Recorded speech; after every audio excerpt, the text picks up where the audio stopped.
My work colleague told me this story about my wife. My now ex-wife has always been extravagant. You can't call her an ideal housewife. She immediately stated that she categorically did not want children. Well, for now anyway. Karina loved to come up with the most unusual trips for us, and that's what I liked about her. But the fact that she cheated on me and at the same time got entangled in lies, I definitely did not expect this and could not forgive.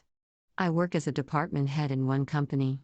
In our country, oddly enough, corporate parties for the New Year and other holidays are not particularly held in high esteem. Usually we celebrate all this modestly within the department, but at Karina's work, she works in a design agency. It's customary to celebrate holidays on a grand scale and always with a party in a restaurant. What to do? Creative people. I didn't like it since everyone went there without their spouses, but the wife did not want to break away from the team and had to let her go. A few weeks before the new year, Karina boasted to me, "Bunny, can you imagine? We will have a corporate party in the best restaurant in the city. Sonny, you think it's normal that you go there without me?" Oh, don't start again. Since I am a very kind person and loved my wife, I could not refuse her. But in vain. That day, Karina took a long time to get ready. She was wearing a new evening dress.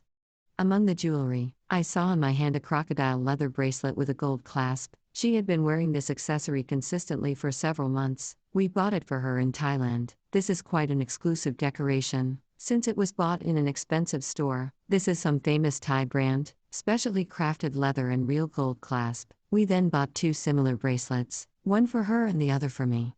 Hers is beige with a rose gold clasp, and mine is black with a white gold clasp. She really liked these jewelry, and after flying home she wore her bracelet with pleasure. Somehow I got distracted. Now we are back to the corporate event again. That evening I was late at work and arrived a little late, but Karina was not home yet.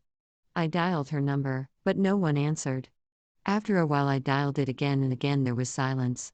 She arrived, of course, by taxi and late in the evening. But I was already planning to go to the restaurant to look for her. Karina was noticeably drunk, but very cheerful. In response to my dissatisfaction with the fact that she did not answer calls, I waved it off. "Listen, don't spoil my mood." There was loud music and I didn't hear it. I didn't like it all very much, but I didn't make a fuss. She went into the kitchen and turned on the kettle. "I want coffee, will you come with me?" I refused. And then I noticed that she didn't have a bracelet on her hand. "Where is your bracelet, Karina?" She looked at me strangely, and then at her hand. "Probably lost it." "How? Where?" "Well, I don't even know." She was drunk and I realized that it was useless to talk. The next day Karina slept until lunchtime. I didn't want to make a scandal again, but I didn't want to pretend that nothing had happened. She felt guilty and tried in every possible way to please me. She also gave a whole speech, how much he worries about the loss of jewelry. The most interesting thing happened then. Karina's friend called me. Where she got my number is a mystery to me, and she said that we need to meet. This is very important, but Karina should not know about it. She said that she would be waiting for me in the cafe opposite my work. Said that this concerns my wife. Masha, that was my friend's name, told me a lot of interesting things. It turns out that Karina really likes one guy at work. He just arrived. At the corporate party, they both drank, and there was some intimacy. I interrupted her. "Wait, I have only 2 questions for you. Why do you need all this? So where is the evidence of treason? You can say anything in words." "You see, Karina treated me very meanly. I don't want to tell you the details."